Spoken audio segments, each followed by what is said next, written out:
So life is just so amazing sometimes. I just had the idea of sharing a little bit about, um, sort of thinking about how your body sends messages, but how we don't want to be directed by those messages because that can become very chaotic. And that's really confusing for people because people are like, you are asking me to spend so much time really noticing and listening to and understanding the messages that my body is sending. But then you're saying I'm not supposed to follow their directions all of the time. So supposed to and should are not helpful words. But I'm offering a framework of understanding that in my perspective, when we're listening to the body's messages and also when we're listening to the mind's thoughts, we can become very overwhelmed and confused quite quickly because the body represents all sorts of messages based in things that the body thinks are dangerous when matching current situations with past threatening situations. So if we followed every body message that was based on these past threats, we could be led just sort of like in 12 different directions at once, right? So, for example, if someone in my past got in trouble for, eating chips, let's say, if I took that message in my body of danger when I'm eating chips, and it's based on somebody else's experience, then it wouldn't be helpful for me because it would limit my ability to create a new relationship with chips and to support the part of me that is still scared about them in a way that I ultimately could develop a trusting relationship with that part. So here's the catch about if we get too focused on listening to the body's messages, then we can forget who's listening. And what's most important to me about cultivating a relationship with our body is it's a relationship. So it's not replacing my fearful thoughts with my fearful body sensations. It's developing a sense of self that is outside of both my fearful thoughts and my fearful body sensations. Okay, this is so pretty. Can you see this little path? I love this guy. So, how do we do that, right? We're coming out of the cross of planning, and the cross of planning really focused on having external authority and coming to a consensus.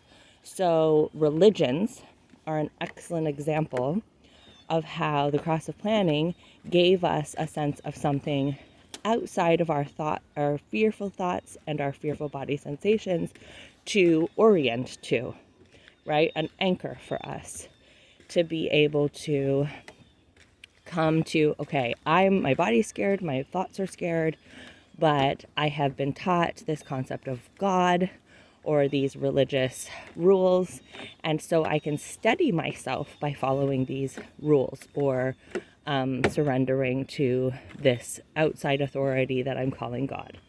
Okay, and there's something to be said for that. It's very grounding for us to have something to orient to that's not just our body's fears or desires or our thoughts, which all can be quite chaotic at times. So that's why a lot of people really like religion and crave external authority, because it can give them that center to orient to. And the opportunity as we unmask, or as we come into more authenticity, or as we move into the cross of the sleeping phoenix, the opportunity or the invitation is to create an inner authority, a self-sovereignty, I've heard it called, or a Christ consciousness that is a strong and steady anchor for us amidst the body sensations and the thinking, which can be quite turbulent, and a world which can be quite turbulent. So I like the metaphor of the anchor because I'm actually going to turn around here, because life is quite stormy for all humans. There's the storms of just individual pain and loss around physical body, where our body can get hurt and our body can die. And the bodies of the people that we love can get hurt and die. So that's some storminess. There's also the storminess of struggling to find resources, the storminess of, look at these little birds right here next to me on these little guys. How cute are these? What are they getting from there? Maybe materials to make, what are you getting from there? Are you eating those, or are you getting materials to make a nest? How cute. It's nice to meet you all. They're so tiny. They're like 4 inches long, maybe. There's dozens of them. Wow. What are you eating? Or maybe gathering? That darling. So, perfect timing. I was talking about resources. So we can get scared about resources. We can get stormy about trying to find a reproductive partner. We can get stormy about political instability. We can get stormy about all sorts of things, both inside and outside of us. So we can get stormy worrying about if we're fitting in, if we're accepted, if we're loved, if we're taken care of, all of these things. So we have these storms, both inside and outside of us. The storms can come as physical experiences, and the storms can come as non-physical fears. Okay, so we've got all this storminess, and we can feel very just tossed about by all the storms, right? And if we try to anchor in to, let's say, just listening to our thoughts, most of us know that our thoughts can just be super chaotic. And so most of us come to this work like, I'm done trying to orient, problem solve, figure it out with my thoughts. Okay, so then we think, oh, somatic, nervous system. Okay, my nervous system's going to tell me, because my nervous system's always right. So that can get tricky, because your nervous system is not always right, but your nervous system is always honest. Right, wrong is, I don't know how we find that. The right, wrong is very, very intangible and ever-changing, and so trying to orient to right, wrong can be really tricky unless you've decided to do the external authority dogma thing, which then, when you do that, you're going to be pushing up against your animal desires, because your animal desires do not understand right, wrong, and they are going to push up against that. They're going to rebel. So asceticism is quite tricky, right? Because again, it's a set of rules rather than responding to an animal body. And I really get why asceticism is appealing, because it makes you feel like I know what I'm doing. I'm doing it right. If I do these ABC, then I'm doing it right. And that feels comforting, because a lot of us were really punished for being told that we're doing something wrong. And so we're desperate to do it right. So I found myself, after I left Christianity, looking for a new set of rules. I became very dogmatic as a liberal. I became dogmatic about environmental sustainability and social justice, and then got very into Buddhism and asceticism and eating healthy and eating sustainably and exercising and rules. So I get it. The rules can give us a dose of relief, because we can convince ourselves, if I followed the rules, even if I made up the rule, If I followed the rule, then I'm good. And the goodness desire is something that's trained into us. So, you're not born with a desire to be seen as good. You are born fully sovereign, and you poop on anybody who comes near you. You scream until you get food. You bite the, person who's feeding you. You're not trying to be good. You're trying to get what you need and what you want. And slowly but surely, we are punished out of that natural system. So it can be super confusing when your body sensation may be guiding you in one of those animal desires, or it may be guiding you based off of what it's been punished into and craving, the approval, safety that others can provide. So, all of this to say, what can be very helpful in navigating this is developing a sense of self, whatever you want to call it, your higher self. In 12 steps, they call it the God of your understanding, and making up your own set of rules. Now, for me, this is, people call this your mythology, right? For me, because I am so aware of how intense my training was in early childhood around following the rules, that my number one rule is there's no rules.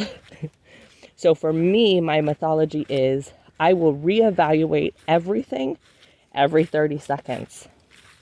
And for a lot of people, that sounds too overwhelming. I have gotten here slowly, right? I have substituted many, many, many, many different rule books until eventually I realized what I was craving was spontaneous interaction with the moment. And that takes a ton of self-trust, which can take a while to cultivate. And the way that we cultivate self-trust is by identifying what is actually about what I care about and is not about trying to avoid punishment or gain approval.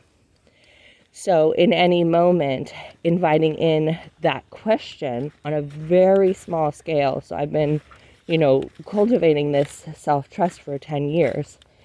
And on the smallest scale, I started with, what kind of chapstick do I want to use?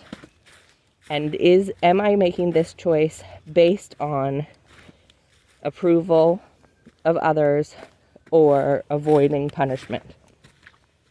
What kind of breakfast do I want to eat? What kind of clothes do I want to wear? How do I want to interact? Oh, one moment. I'll just slip by you. Have a good one.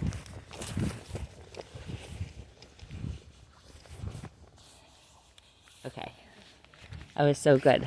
Thanks for your patience. A little person walking by on the path. So, micro moments of inviting in to a decision the opportunity to be like, what is this decision based on right now? Am I bringing in, for example, this morning I was making a choice about a YouTube to share with my kid based on some fear around him not feeling supported enough in a certain identity, based on some stories he's told me about his school experience, right? So I can be conscious of, okay, I'm doing this out of fear. I'm doing this because I feel insecure about my parenting. I'm doing this because I feel like he's not okay unless I do something, right? I'm doing this because I don't trust in his capacity to endure the human experience of pain and loss. That is his birthright, right? So what comes with this, internal self-trust is that we can then make conscious choices knowing that they're not fully liberated, because we're never going to be fully liberated while we're in bodies, I don't think. There's always going to be the awareness of all these different voices and navigating them and saying, okay, how can I support them all? How can I respect them all without letting them all be in the driver's seat? And who is in the driver's seat then? And how do I cultivate a strong sense of connection with who is in the driver's seat? So if you want to call that God, if you want to call that your higher self, 12 steps has the 11th step. I'm not a super 12-step person, but I think they do have some wisdom baked in there. So the 11th step is around conscious contact with the God of your understanding through prayer and meditation. So how do we cultivate this connection with a stable, wise mind that is bigger than our thoughts, bigger than our sensations? Who is in the driver's seat, and how do we cultivate a very deep understanding of who is in the driver's seat? I think 2 parts: the conscious contact, so connecting with that wise mind through prayer, meditation, journaling, contemplation, sitting, gazing at nature, taking a walk out in nature like this, reading books that feel like they connect you with a spiritual mythology that feels life-giving to you, making art, laying when you're in pain and being a friend to the pain. Any of these will cultivate this sense of there's something that is holding me, that is the most gentle parent that I may never have even known was possible, who is holding me and caring for me and present with me, and that if I ask them what is the right decision, they're going to say, it doesn't matter what you decide, I'm going to be here with you always. What is that we can develop? So the 2 parts: one is the conscious contact with that sense of your higher self or your God of your understanding. And then 2 would be self-inquiry. So it's those questions, just questioning, why am I making this video? It feels interesting and fun for me to talk through these concepts in a way that when I talk, I bet it's something in my human design, but when I talk through it, it feels more solid in my body. And I have been grateful for the moments when somebody out in the world has been impacted by it. I wrote a book and I was like, why did I write this book? And there was one woman who found out about it through a very random chain of events. She commented on a YouTube that I commented on, and her comment was that she was having a really low day. I reached out to her. She's in very rural India, 20-year-old woman. And we started a connection back and forth. I ended up sending her a copy of my book for free. And she said it changed her life because she had never heard these perspectives. So I'm pretty sure that's why I was supposed to write that book, right? So I have learned to honor that divine spark as it comes through and do things that I feel inspired to do, like make this video. So, and most likely it's just for me to process it. So those questions, when I have some uncertainty or some insecurity or some nervous system messages, I can be like, okay, why am I here? Why am I doing this? What do I want from this? What am I scared of if I do this or don't do this? And inviting that into every moment of my day, including those moments where I'm like, okay, why am I watching a TV show for 3 hours? It's because I feel overwhelmed by the stories of my own life and of others' lives, and I would like to take a break from it, but I also don't want to go to sleep because I would like to sleep through the night because I feel that will support me in my day tomorrow, right? And so I'm giving myself the permission to say, I'm doing self-inquiry to determine that I don't have the capacity to do self-inquiry right now. It becomes a conscious decision.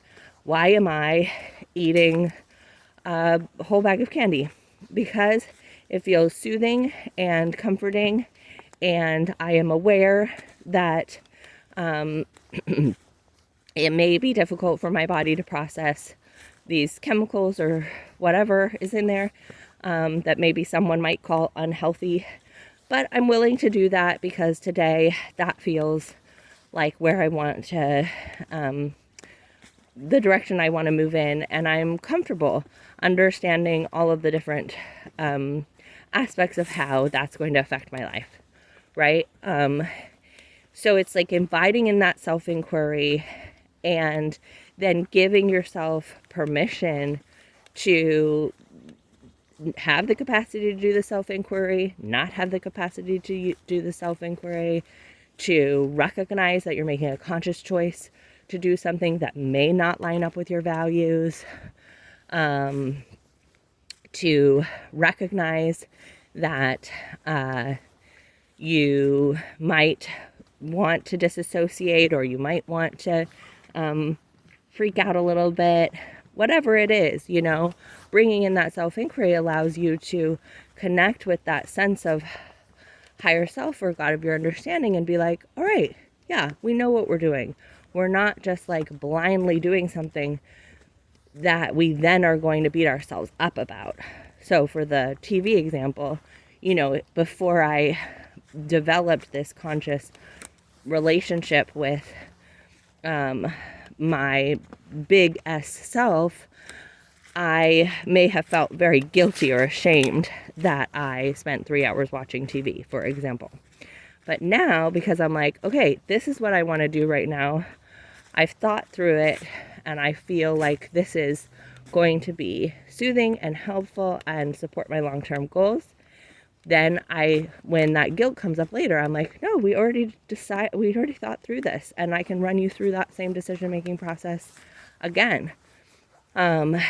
So conscious contact through prayer and contemplation, time with art, time with nature, time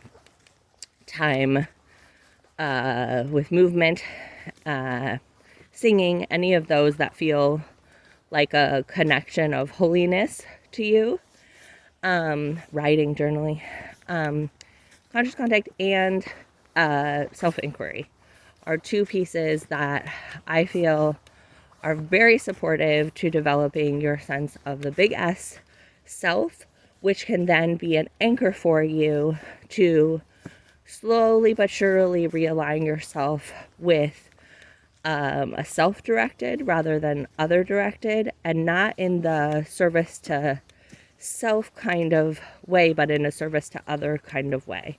Because our best service to others is when we are connected with our own self-sovereignty, because that will mean that we are not taking away from others' autonomy by communicating to others that they are more powerful than us or less powerful than us. Either of those sort of like knocks the universe out of balance, because the universe knows that we are all the same power. And so any circumstance, whether it's that you are interacting with someone as if they're more powerful than you, or that is if you're interacting with someone as if you're more powerful than them, either of those will feel off balance for you and for them. That's why parenting's so weird in our cross-planning way. So, okay, let me know your thoughts on this, and what are ways that you cultivate your relationship with your big S self or your higher self or your God of your understanding, and how we can support each other in doing so, and feeling less tossed about by the storminess of our thoughts and sensations and external circumstances. Okay, love you so much.